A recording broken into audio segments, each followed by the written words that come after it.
하나님 아버지, 이 이른 새벽에 저희를 깨워주셔서 주의 전에 나와 기도하며 주의 말씀으로 하루를 시작해 하시니 감사합니다. 이 날이 하나님이 허락하신 복된 날이기에 저희들이 하나님의 뜻에 맞게 순종하며 복을 누리며 살아가는 한 날이 되어지게 하옵소서. 특별히 하나님 말씀을 통하여 은혜 받길 소원하오니 우리 심령 속에 하나님의 계시 영을 허락하시어서 이 하나님의 말씀을 통하여 우리 가운데 하시고자 하는 하나님의 말씀을 듣는 시간이 되어지게 하옵소서. 성령 하나님이 우리 가운데 충만하게 내려주시고 임재하여 주셔서 우리 영혼이 그 말씀을 통하여 변화될 부분들 변화시키고 깨져야 될 부분들 깨어지고 또 새롭게 도전하고 의지를 드려야 할 부분들을 드릴 수 있도록 은혜로 함께하여 주시길 소원합니다. 이 모든 말씀 예수님의 이름으로 기도하옵나이다. 아멘. 지난 시간부터 갈라디아서 6장을 통해서 사도 바울이 우리 가운데 제시하고 있는 삶의 모습에 대해서 이야기를 나누고 있습니다. 특별히 지난 시간에 말씀드렸던 것처럼 그리스도 공동체 안에서 강조적으로 요구되어지고 반복되어지는 말이 있다면 그것은 서로라는 말이었습니다. 공동체 안에 개인으로 존재하는 것이 아니라 우리를 한 공동체 안에 묶어서 서로가 서로를 향하여 유익한 존재로 서로가 서로를 향하여 힘이 되어주고 짐을 지는 그러한 모습으로 우리를 하나님이 부르셨다라고 말씀을 드렸습니다. 그리고 첫 번째 부분은 바로 서로 짐을 지는 그러한 내용이었다라고 말씀을 드렸습니다. 오늘은 특별히 6장 6절로 10절 말씀을 통해서 두 번째 우리 가운데 제시하시는 그 하나님의 은혜를 나누고자 합니다. 특별히 사도 바울이 많은 서신들을 자기가 세웠던 교회들을 향해서 글을 쓰게 됩니다. 그 서신들의 내용들 속에는 많은 내용들을 담고 있습니다. 또 A라는 교회에 썼던 서신 내용과 B라는 교회에 썼던 서신 내용이 서로 틀린 부분들을 많이 갖고 있습니다. 그것은 왜 그런가 하면 사도 바울이 쓰고 있는 그 교회가 갖고 있는 문제들을 사도 바울은 하나님을 통하여 하나님이 주신 말씀을 통하여 해결해주고 새롭고 분명한 길들을 제시하기 위함이었습니다. 그렇기 때문에 사도 바울이 썼던 서신들 내용 속에 담고 있는 많은 문제들은 일반적인 문제라기보다는 첫 번째는 그 서신을 받고 있는 그 개교회 그 공동체가 당면하고 있는 문제들이었다라고 이해를 하시면 될 것 같습니다. 특별히 오늘 사도 바울이 갈라디아 교인들을 향해서 여러 가지 내용들을 썼었습니다. 갈라디아서에도 다른 서신서에 나오지 않는 많은 내용들이 있습니다. 우리가 잘 아는 것처럼 그리스도의 은혜로 구원받는다고 하는 내용들을 가장 많이 다루었습니다. 그렇기 때문에 갈라디아 교회 안에는 율법과 복음에 관한 문제가 상당히 큰 문제로 대두되었다라고 하는 것들을 우리가 짐작하기에 충분합니다. 그리고 두 번째 이제 5장, 6장에 들어오면서 갈라디아 교회의 교인들이 실제적인 삶의 모습 속에서 어떠한 삶을 살아가야 되는가라는 그 부분에 강조점을 두어 하나, 두 개씩 문제점들을 해결하고 있습니다. 아마도 갈라디아 교회는 다른 교회에 비하여 교회 안에 있는 죄인의 문제에 대해서 문제를 쉽게 해결하지 못했던 것 같습니다. 치리를 받고 있는 성도들을 어떻게 관리하고 그 성도들을 어떻게 케어해야 되는지 그 부분에 대해서 고민이 많았던 것 같아요. 그래서 6장 1절부터 5절의 내용을 통하여 교회 안에 죄를 짓고 어려움을 당하고 있는 형제를 어떻게 도와주어야 되는지 그 부분에 대해서 다루었습니다. 지난번에 살펴봤던 것처럼 죄를 짓고 혹은 어려움에 쌓이는 형제가 그 공동체 안에 있다면 우리는 그 짐을 같이 지어야 된다라고 사도 바울은 권면하고 있습니다.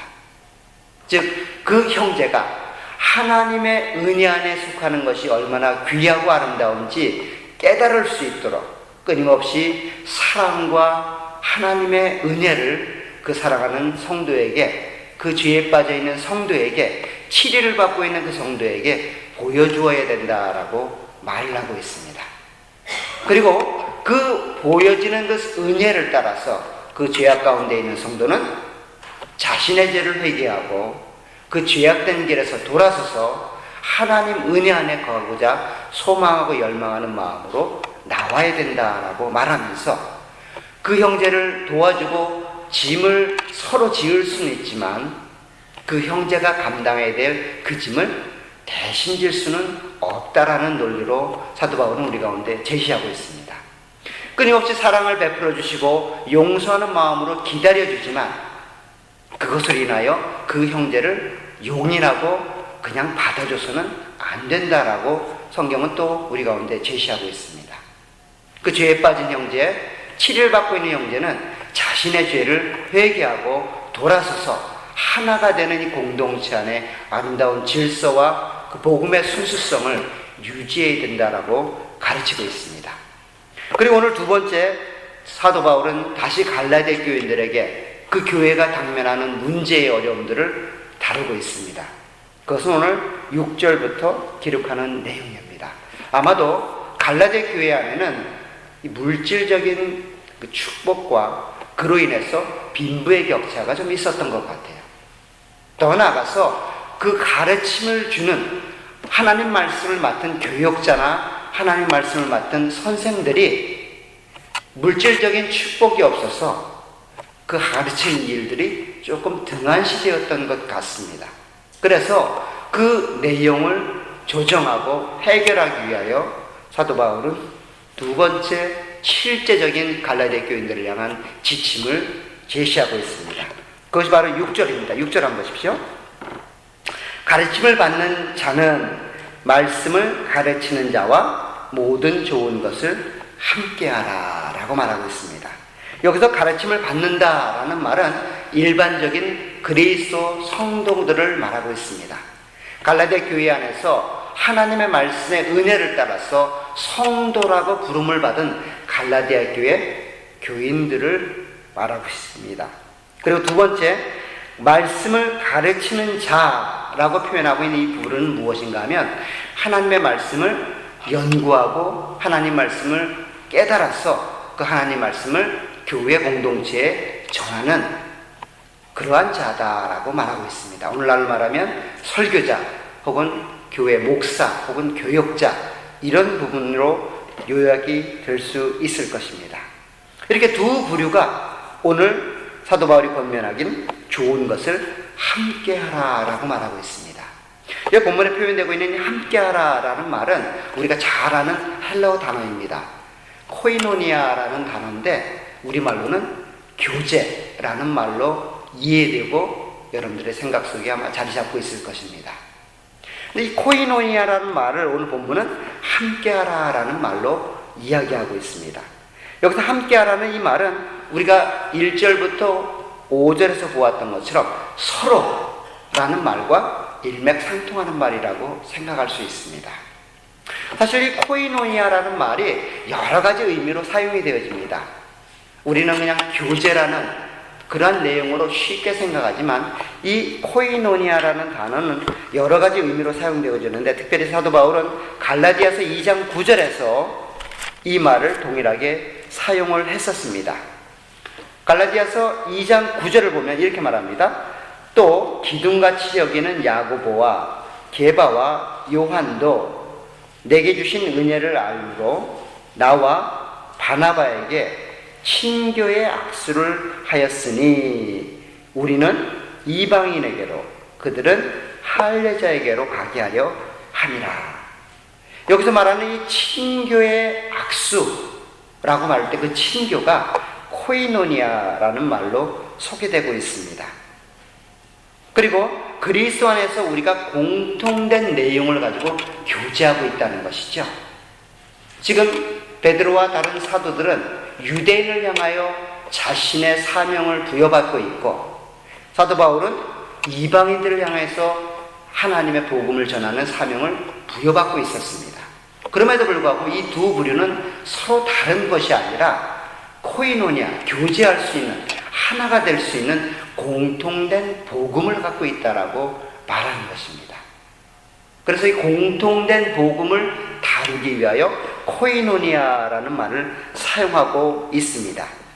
또 유다서 3절에 가면 공통된 믿음을 코이노니아라는 말로 소개합니다.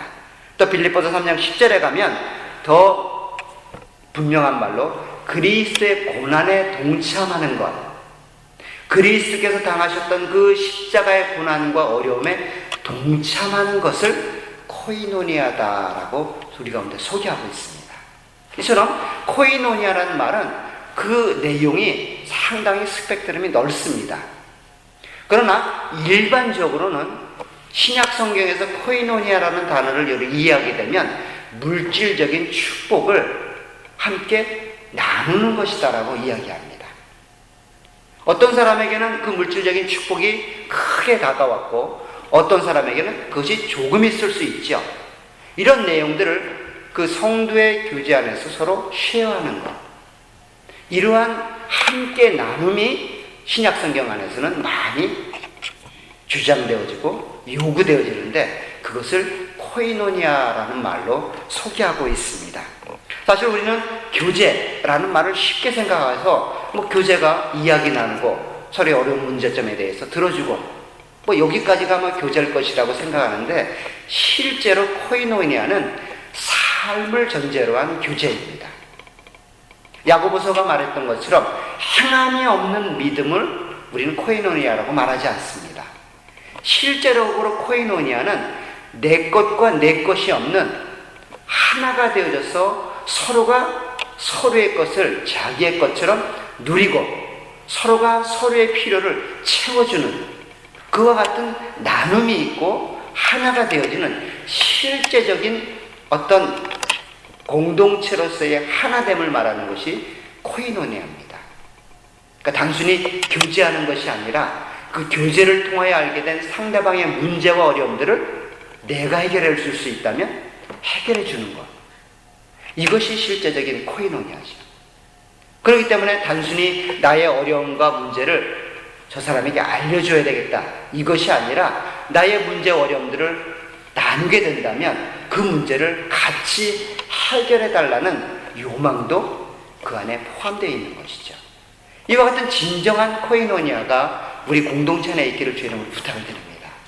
그냥 단순히 기도가 아니라 단순히 어떤 사람이 어려움을 아는 것으로 끝나는 것이 아니라 그것이 나의 어려움이었고 그것이 나의 고민이 되도록 한 마음이 되어져서 그 문제가 나의 문제처럼 이렇게 해결해 나가는 진정한 교제와 성도의 연합이 있는 귀한 저희 공동체가 되기를 주의 이름으로 부탁을 드립니다.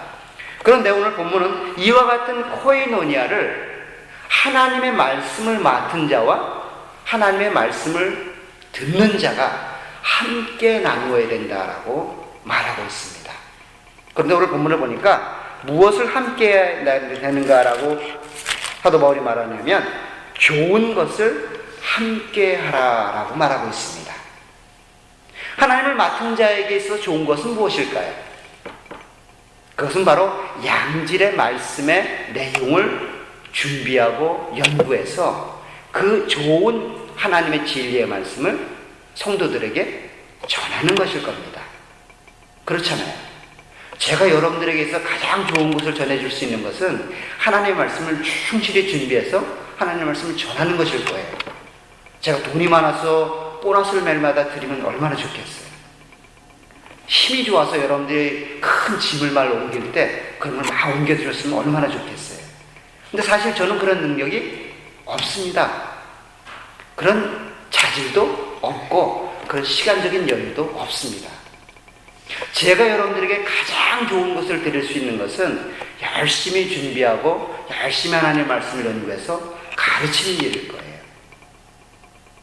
그것이 좋아서가 아니라 그것이 하나님께 저에게 맡기진 사명이기 때문에 그것을 여러분들에게 공급해 드리는 것, 그것일 겁니다. 만약에 여러분들이 저에게 또 다른 무엇을 요구한다면 저는 그 요구를 충족시킬 수가 없습니다. 제가 여러분들의 충족을 시킬 수 있는 가장 좋은 것은 하나님 말씀의 의미를 깨달아서 그 의미를 여러분들의 전달하는 것일 겁니다. 그것이 가장 좋은 것이고 그것을 여러분들에게 전달해서 함께 할 수 있도록 노력하는 것이 저에게 있어서는 제 사명이고 제 코이노니아의 한 부분일 것입니다. 그리고 하나님의 말씀을 듣는 여러분들은, 성도들은 그 좋은 것들을 어떻게 하나님 말씀을 나누는 자와 함께 할 수 있을까요? 여러분들에게 있어서 좋은 것은 무엇일까요? 그것은 바로 여러분들이 열심히 일해서 벌어들인 물질적인 축복일 것입니다. 물질적인 축복을 여러분들이 누리게 되고 그것을 통해서 가장 좋은 것으로 하나님 말씀을 맡은 자와 함께 나누어야만 그 공동체가 아름다운 모습으로 자기의 일들을 충실하게 감당해 나갈 것입니다. 만약에 이것이 뒤바뀌어져서 하나님의 말씀을 맡은 자가 물질적인 내용에 궁핍하여 세상을 향해 나가게 된다면 하나님의 말씀을 준비하는데 시간적인 부족이 있을 겁니다. 하나님의 말씀을 깨닫고 그 말씀을 전하는데 여전히 부족할 겁니다. 반대로 여러분들은 세상 속에서 여러분들이 주어진 일들을 열심히 감당해야 되는데 영적인 일에 관심이 많다고 하여 생업을 포기하고 들어앉아서 신학을 연구하고 신학책을 목도하고 여러 가지 일들을 고민하게 된다면 그 또한 맞지 않는 것이 되겠죠. 이와 같은 내용을 함께 좋은 것, 즉 자기가 부른 부름의 자리 앞에서 열심히 감당해야 된다라고 성경이 우리 가운데 제시하고 있습니다.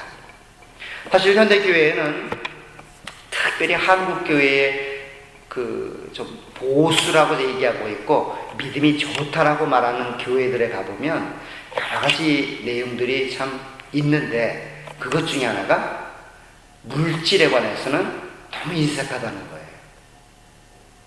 목사가 돈에 관해서 이야기하면 일단 저 목사는 속물 같은 목사다. 사례비를 얘기하면 저 목사는 왠지 영적인 부분에서는 조금 저급한 목사인 것 같다. 이렇게 얘기하는 경우가 종종 있습니다. 선배 목사님들한테 조언을 구하고 이제 새롭게 시작하는 목회 자리에 어떻게 가면 좋겠냐? 가장 첫 번째가 뭔지 아십니까? 돈 얘기는 절대 하지 마라. 돈 얘기하는 순간 이미 50점으로 깎인다. 왜 그런지 모르겠어요. 유난히도 믿음 좋다고 하는 교회들이 그렇습니다. 보수라고 말하는 교회들이 그래요. 지금 한국에서 말하는 보수라고 말하는 교회들, 고신, 총신, 합신, 이런 교회들의 사례비를 잠깐 언급을 할게요. 제가 15년 전, 20년 전에 처음 전도사로 부임했을 때 그 사례비가 50만 원이었습니다. 50만 원. 지금 한 15년, 20년 지났으면 감가상각비나 여러 가지 인플레이션을 따져보면 얼마 정도로 그것이 올라가야 될까요? 근데 작년에 가서 물어봤습니다. 담임 교육자 말고 부교육자, 전임으로 일하는 파트타임 아니라 풀타임으로 일하는 그 전임 부교육자가 한 달 생활비가 얼마냐고. 100만 원이 조금 더 넘는데요. 100만 원. 근데 그걸 갖고 어떻게 사냐고. 그냥 산대요. 안 쓰고 안 먹고 산답니다. 그래야지 성도들이 기뻐한대요. 교육자는 가난하고 못 먹고 헐벗어야지 기도도 열심히 하고 성경도 열심히 하고 하나님을 열심히 의지한답니다. 그래서 그렇게 간대요. 참 희한하죠? 좀 더 풍요롭고 좀 더 많이 주면 좀 더 열심히 할 것 같은데 우리 교육자들은 그런 생각을 갖고 있거든요. 이것만 채워지면 열심히 기도할 수 있을 텐데 기도할 시간이 없으니 나가서 돈을 벌어야 되잖아요. 그런데 참 아이러니한 것은 리버럴하고 자유주의 색깔이 강한 교회들이 있잖아요. 그런 교회들은 지극히 상식적입니다. 적어도 4인 기준 한 가족이 살만한 삶의 생활비를 줘야 된다고 생각해요. 그 사람이 전도사가 됐든 부목사가 됐든 담임 목사가 됐든 4인 기족이라면 4인 가족에 맞는 생활비를 줘야 된다고 생각하는 거예요. 여기도 마찬가지예요. 그런 내용들이 많이 있습니다. 어쩌면 이러한 내용들은 우리가 성경을 제대로 모르기 때문에 그렇지 않나라는 생각이 듭니다. 우리가 흔히 말하는 그 사도 바울이 자비량 선교사잖아요. 그죠? 텐트를 만들어서 자기의 생계를 유지했고 복음을 전했기 때문에 자비량 선교사라는 이름을 붙이게 됩니다. 그래서 왠지 모르게 자비량 선교를 하게 되면 믿음이 출중한 사람처럼 보여집니다. 하나님을 철저히 신뢰하고 의지하는 사람처럼 보여집니다. 반면 많은 후원자가 있고 모든 것들을 책임져주는 후원교회가 있는 목사나 선교사는 조금 왠지 하나님을 의지하는 것이 떨어진 것처럼 보여지는 경우가 종종 있어요. 그런데 사도 바울이 자비량 선교를 했던 이유는 본인이 원해서 한 게 아니에요. 본인이 원해서 자비량 선교를 한 것이 아니라 그 시대적인 상황 속에서 어쩔 수 없이 자비량 선교를 했던 겁니다. 왜냐하면 수많은 거짓 선지자들이 돈을 목적으로 복음을 전하고 있기 때문에 자기가 전한 복음의 순수성과 그 귀중함을 드러내기 위하여 나는 저들과 다른 복음을 전하고 있고 나는 저들과 다른 내용을 전하고 있다는 것들을 보여주기 위하여 스스로 후원을 마다하고 텐트를 만든 거예요. 그래서 자비량 선교사가 된 겁니다. 그가 믿음이 출중해서가 아니라 자기가 가지고 있는 복음의 순수성을 다른 사람들과 다르다고 하는 것들을 보여주기 위해 그 일을 한 겁니다. 사도 바울은 자기가 썼던 서신에서 누누이 말합니다. 교역자들의 생활비를 책임져라. 교회의 연부 끊임없이 해라. 연부를 통해서 사역자들이 살아야 된다. 고린도 교회도 그랬고 많은 교회들 가운데서 그런 문제들이 있을 때마다 연부를 강조했고 그 연부를 통하여 하나님의 말씀을 맡은 자들이 살아야 된다라고 말했습니다. 오늘 본문도 동일하게 말합니다. 오늘 6절을 보십시오. 가르침을 받는 자는 말씀을 가르치는 자와 모든 좋은 것을 함께 하라고 말합니다. 말씀을 가르치는 자는 단순히 가르치는 것으로 끝나는 것이 아니라 그 가르치는 내용을 충분히 성도들과 함께 쉐어하고 나눌 수 있고 그로 인해서 기쁨을 누린다면 말씀을 받는 자들도 동일하게 열심히 삶의 결과를 통하여 얻어낸 그 많은 것들을 가르침을 주는 자들과 함께 나누라는 거예요. 여러분들만 가지고 있는 것이 아니라 그것을 함께 나누어서 또 다른 양질의 말씀을 연구할 수 있도록 그들을 서포트하라는 거죠. 그러면 그 양질의 서포트를 통하여 양질의 말씀이 나오게 될 것이고 그것이 다시금 자신들에게 돌아오는 그와 같은 반복적인 일들을 감당하게 될 것이다 라고 성경이 얘기하고 있습니다. 놀라운 사실은 이러한 말씀을 하고 나서 이러한 내용을 가장 쉬운 원리인 삶의 원리는 심은 대로 거둔다는 내용을 통해서 이러한 내용들을 정리해 내려갑니다. 한번 보십시오. 7절에 보면 이렇게 말합니다. 스스로 속이지 말라. 하나님은 업신여김을 받지 아니하시니 하시나니 사람이 무엇으로 심든지 그대로 거두리라.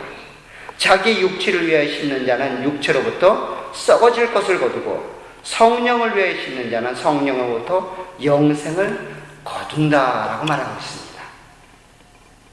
바로 심는다라는 표현 자체는 물질과 관계가 있습니다. 물질을 어디에 심느냐에 따라서 그 심어진 내용이 당연히 나온다는 거예요. 아, 그렇잖아요. 밀을 심었는데 보리가 나올 것으로 기대하는 분들이 있습니까? 저희 교회 이제 올해 조금 있으면 마늘을 뽑게 될 텐데 마늘을 심었는데 양파가 나올 것을 기대하는 사람은 없잖아요. 마늘을 심었으니까 마늘이 나올 거란 말이에요. 여러분들이 무엇을 어디에다 심었냐에 따라서 그거에 나오는 것은 당연하다는 거예요. 즉 육체를 위하여 심는 자, 육체의 내용을 위하여 자신이 주어진 물질을 심는 자는 그것으로부터 썩어질 것을 거둔다는 거예요. 영적인 내용을 위해서 심는 자는 그것으로부터 영적인 영생을 얻게 될 것이다 라고 말하는 거예요. 오늘 6절에 관계된 이 내용, 가르침을 받는 자와 가르치는 자가 함께 쉬어하는 것, 즉 가르침을 받는 자들이 어디에다 심어야 되는가? 영적인 일, 하나님의 말씀을 연구하고 하나님의 말씀을 나누는 그 영적인 일들을 위하여 심게 된다면 그것이 또 다른 씨앗이 되어져서 계속하여 영생을 만들어가는 그 위대한 일들을 만들어낼 것이라는 거예요. 그렇지 않고 그것이 육체적인 일들을 위해서 심겨지게 된다면 그것은 더 이상 쓸모가 없는, 열매가 없는 그런 것으로 버려질 것이기 되기 때문에 더 다른 내용을 만들어낼 수 없다라고 말하고 있습니다. 사실 사도 바울은 이미 5장에서 육체의 일이 도대체 무엇인가에 대해서 말하고 있습니다. 오늘 5장 19절을 보십시오. 5장 19절을 보면 육체의 일은 분명하니 곧 음행과 더러운 것과 호색과 우상숭배와 주술과 원수 맺는 것과 분쟁과 시기와 분냄과 당짓는 것과 분열함과 이단과 투기와 술취함과 방탕함과 또 그와 같은 것들이라. 이와 같은 내용을 위해서 자신이 가지고 있는 물질을 심는 거예요. 그것을 오늘 성경은 육체를 위해서 심는다라고 말합니다. 육체의 쾌락과 자기 자신만을 위해서 심는 것. 그것은 곧 우리를 파멸의 늪으로 인도하는 그러한 일들이 될 것이다라고 말하고 있습니다. 그렇지 않고 영적인 일, 성령을 따라 심는 것은 무엇인가 하면 하나님께서 우리 가운데 맡겨진 그 영적인 내용들을 생산해내는 그러한 것들을 위해서 여러분들이 심게 된다면 그것을 통해서 영생을 얻게 될 것이다라고 말하고 있습니다. 8절에 보십시오. 자기 육체를 위하여 심는 자는 육체로부터 썩어질 것을 거두고 성령을 위하여 심는 자는 성령으로부터 영생을 거두게 될 것입니다. 이와 같은 진리를 여러분들이 끝까지 기억하시기를 부탁드립니다. 심은 대로 거둘 수밖에 없습니다.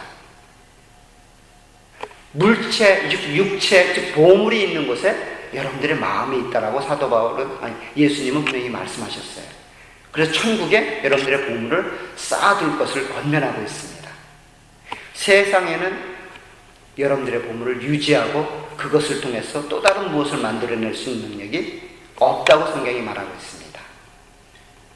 그리고 더 놀라운 사실들은 이러한 일들을 선이라는 내용으로 사도 바울은 다시 한번 정리해 내려갑니다. 9절에 보면 우리가 선을 행하되 낙심하지 말지니 포기하지 아니하면 때가 이르매 거두게 될 것이다 라고 말하고 있습니다.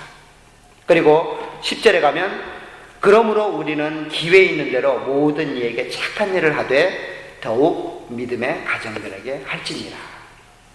이 성령으로 심는 일들을 선을 행하는 것 그리고 착한 일이라고 사도 바울은 바꾸어서 우리 가운데 제안하고 있습니다. 오늘 본문 속에서 보게 되면 이와 같은 내용을 코이노니아 즉 교제를 통해서 함께 나누는 것들을 통해서 만들어갈 수 있다라고 우리 가운데 제시하고 있습니다. 참 쉽지 않은 요구죠. 달갑지 않은 요구일 수 있습니다. 왜 하나님이 이런 걸 우리에게 요구하실까? 난 이런 걸 원치 않는데. 그런 마음이 드실 수도 있습니다. 그러나 이렇게 해야만 하나님의 공동체가 그 부름받는 합당한 모습으로 세워져 나갈 수 있기 때문에 하나님은 사도 바울을 통하여 이런 것들을 우리에게 제시하고 있는 것입니다. 사실 우리가 영적 침체에 빠지게 되면 이와 같은 일들을 쉽게 포기할 수 있습니다. 선을 행하고 싶은데 그 행하는 그 우리의 집념과 의지가 지속적이질 못해요. 우리가 영적 침체에 빠져 있기 때문에 그와 같은 일들을 우리가 경험한다라고 생각이 되어집니다. 그래서 오늘 제가 세 가지를 여러분들에게 제시하겠습니다. 이 영적 침체를 벗어날 수 있는 세 가지 방법. 아마 여러분들 다 알고 계실 거예요. 첫 번째는 기도하는 겁니다. 기도하지 않으면 이런 일들을 감당할 수 없습니다.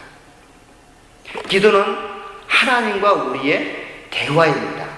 더 나아가서는 우리 영혼의 호흡이다라고 말을 하고 있습니다. 우리 육체가 호흡을 멈춘다면 아무리 건강한 사람이라 할지라도 3분 안에 생을 마감하게 될 겁니다. 기도가 우리의 영적 호흡이라면 우리 영혼이 건강하게 무럭무럭 잘 자라가고 건강한 모습을 유지한다면 호흡을 지속적으로 해야 되겠죠.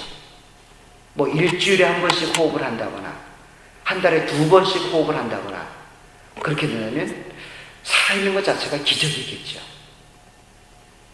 우리는 기도하지 않으면서도 영적인 충만함이 있기를 원합니다. 우리는 기도하지 않으면서도 건강한 믿음의 사람이 되기를 원합니다. 얼마나 이게 참 맞지 않는 논리인지 모르겠어요. 우리는 열심히 건강관리도 하지 않으면서 건강해지기를 원하고 있습니다. 육체적 건강을 한번 예를 들어보자고요. 음식도 가리지 않고 운동도 하지 않는 상태에서 괜히 우리는 TV나 혹은 많은 매체를 통해서 나도 저 사람처럼 저렇게 건강한 몸을 가졌으면 좋겠다. 나도 저 사람처럼 저렇게 건강한 생활 습관을 가졌으면 좋겠다. 이렇게 마음만 쓰고 있단 말이죠. 실제로 삶을 움직여서 그 삶을 살아야만 그러한 건강을 유지할 수 있습니다. 영적 침체에서 벗어나기 위해서는 여러분들이 기도하셔야 돼요. 이 기도는 누가 대신해 줄 수 없습니다. 여러분 스스로가 기도하셔야 됩니다. 때를 얻든지 못 얻든지 기도하셔야 됩니다. 쉬지 말고 기도하셔야 됩니다. 그래야만 여러분들의 영혼이 건강해질 수 있습니다. 그래야만 여러분들의 영혼이 침체에 빠지지 않고 끊임없이 영적인 일에 기뻐하며 믿음으로 살아가실 수 있습니다. 기도하는 성도님들이 되길 주의 이름으로 부탁을 드립니다. 두 번째는 기도만 하는 것으로 끝나는 것이 아니라 영양분을 공급받아야 돼요. 우리 육체는 영양분이 없으면 죽을 수밖에 없습니다. 숨을 안 쉬는 것보다는 조금 더 오래 버틸 수는 있겠죠. 좀 능력 있는 분들은 40일 금식 기도도 한다더니 40일까지는 버틸 수 있다고 생각을 해보십시다. 50일 이상 버티게 되면 죽겠죠. 근데 우리는 이 하나님의 말씀을, 영적인 양식을 잘 먹질 않는 것이 참 우리의 흠인 것 같아요. 어떤 사람은 일주일에 한 끼만 딱 먹습니다. 그것도 주일날 대예배 그 시간. 어떤 분들은 그 시간도 빼먹기 때문에 한 달에 한 번 정도만 먹습니다. 그러고도 건강하게 살아가려고 노력을 해요. 영양분을 공급받지 않은 상태에서 왜 나는 이렇게 영적으로 재미가 없지? 왜 나는 이렇게 하나님 앞에 열심히 있는 마음이 생기지 않지? 이런 근심만 해요. 건강해지려면 양질의 음식을 공급받으셔야 돼요. 날마다 여러분들의 생명에 양분이 공급되어져야만 여러분들의 육체가 건강해지듯 여러분들의 영혼도 건강해지려면 하나님 말씀을 늘 공급받으셔야 돼요. 하나님 말씀을 늘 읽고 묵상하며 그 말씀 안에서 여러분들의 삶을 살아가셔야만 그 여러분들의 말씀을 통하여 여러분들의 육체가 건강해질 수 있습니다. 하나님 말씀을 늘 묵상하는 여러분들 되시길 주의 이름으로 부탁을 드립니다. 끊임없이 공급받으셔야 돼요. 요즘은 많은 방법이 있지 않습니까? 매체를 통해서 많은 설교자가 나오고 설교를 하고 여러분들이 마음만 먹으면 성경을 얼마든지 읽을 수 있고 바쁘다고 하면 그냥 오디오 테이프를 통해서도 하나님 말씀을 들을 수 있고 읽을 수 있습니다. 이와 같은 방법을 여러분들 이용하셔야 돼요. 하나님 말씀을 통해서 끊임없이 하나님 말씀을 공급받는 여러분들이 되시기를 주의 이름으로 부탁을 드립니다. 그리고 세 번째는 공동체를 생각하셔야 됩니다. 나만 존재해서는 이런 일들을 감당할 수가 없습니다. 내가 쓰러지면, 내가 아프면 내가 감당해야 될 영역이 공동체 안에서 못 감당하게 되기 때문에 많은 사람들에게 불이익이 가겠구나라는 생각을 하셔야 돼요. 우리는 한 몸입니다. 서머나 공동체로 모인 우리는 더 이상 개개인의 삶이 아니라 하나로 묶여 있습니다. 하나로 묶여 있기 때문에 어떤 자의 연약함은 곧 나의 연약함이에요. 나의 연약함은 곧 다른 사람의 연약함이라고요. 나와 상관없어. 그냥 그저 나는 나의 생활만 열심히 하면 돼. 나의 주어진 일만 열심히 하면 돼. 이것이 아니라 당신이 쓰러지면 내가 쓰러집니다. 왜냐하면 우리는 하나이기 때문이에요. 하나이기 때문이라고요.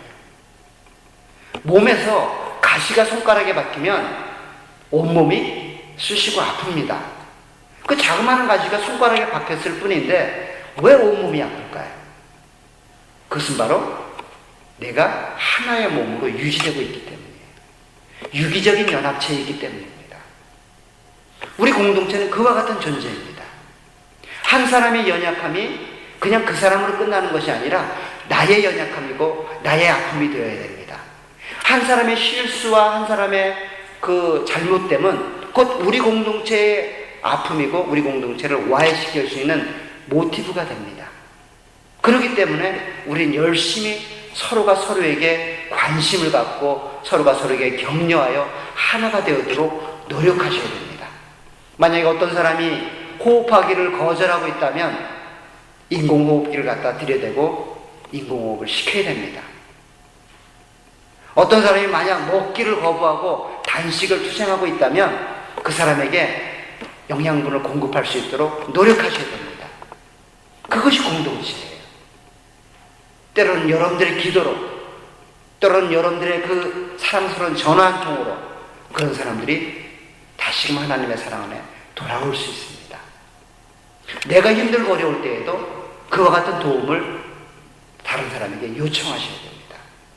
그렇게 해야만 우리 공동체가 건강한 모습으로 나아갈 수 있습니다. 그것이 시간적으로, 그것이 물질적으로, 그것이 환경적으로 필요하다면 끊임없이 그러한 내용들을 우리가 공급함으로 인해서 하나님 안에서 하나가 되는 귀한 모습이 있어야 될 것입니다. 그것이 바로 우리가 가지고 있는 좋은 것들을 함께하는 겁니다. 여러분들에게 있는 좋은 것들을, 그 좋은 것들이 없는 사람들을 향해서 베풀 때에 그러한 나눔을 통하여 그 공동체는 건강한 모습으로, 아름다운 모습으로 성숙해 갈 것입니다. 그것은 바로 성령을 따라 심는 것이고, 그 성령을 따라 심는 일들을 낙심하지 않고 감당하게 될 때에 하나님께서 약속하신 대로 때가 되면 영생을 열매로 거두게 될 것입니다. 그것이 오늘 성경이 우리 가운데 제시하고 말씀하시는 말씀의 내용입니다. 사랑하는 여러분, 낙심하지 마십시오. 여러분들만 포기하지 않으면 언젠가는 열매를 거두게 됩니다. 지난 여름에 얼마나 더웠습니까? 얼마나 가물었습니까? 우리 김종랑 집사님은 그 가뭄 중에도 마늘을 포기하지 않았어요. 그 때가 되니까 비를 주시더라고요. 이제 얼마 안 있으면 마늘 뽑게 될 겁니다. 동일한 원리입니다. 아무리 가물어도 하나님이 지키십니다. 아무리 힘들고 더디어도 하나님이 그것을 지키십니다. 여러분들만 포기하지 않으시면 돼요. 여러분들만 포기하지 않고 여러분들에게 주어진 일들을 믿음으로 감당하시면 때가 되면 열매를 거두게 될 겁니다. 때가 되면 그 열매를 통하여 아름다운 영생을 여러분들에게 허락하실 겁니다. 다시 한번 우리 9절 10절을 읽어보고 말씀을 마치도록 하겠습니다. 우리가 선을 행하되 낙심하지 말지니 포기하지 아니하면 때가 이름에 거두리라. 그러므로 우리는 기회 있는 대로 모든 이에게 착한 일을 하되 더욱 믿음의 가정들에게 할지니라.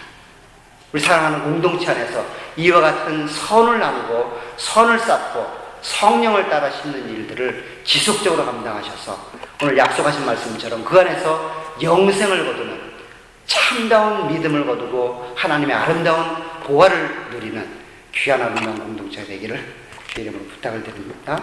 기도하도록 하겠습니다. 하나님 아버지, 주의 은혜와 사랑을 감사합니다. 오늘 사도 바울의 고백처럼 우리 가운데 허락된 좋은 것들을 우리가 한 마음으로 함께 할 수 있도록 은혜를 베풀어 주시길 소원합니다.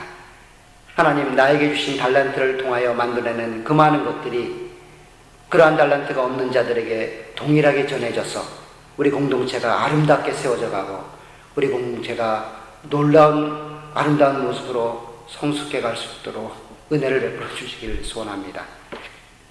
오늘 약속하신 말씀처럼 낙심하지 아니하면 때가 되어 그것을 거두겠다고 말씀하셨는데 하나님 아버지, 우리가 포기하지 않고 우리에게 주어진 그 믿음의 길들을 감당해 나갈 수 있도록 은혜로 함께 해주시길 원합니다. 우리 공동체 안에 있는 많은 힘들고 어려운 일들이 있습니다. 하나님께서 하나하나 해결해 주시고 우리가 최선을 다하여 성령을 따라 심는 지혜로운 자들이 될 수 있도록 은혜를 베풀어 주시고 하나님이 약속하신 대로 때가 되어 그 모든 일들을 열매로 거두는 귀한 은혜가 있도록 역사해 주옵소서. 예수님의 이름으로 기도합니다.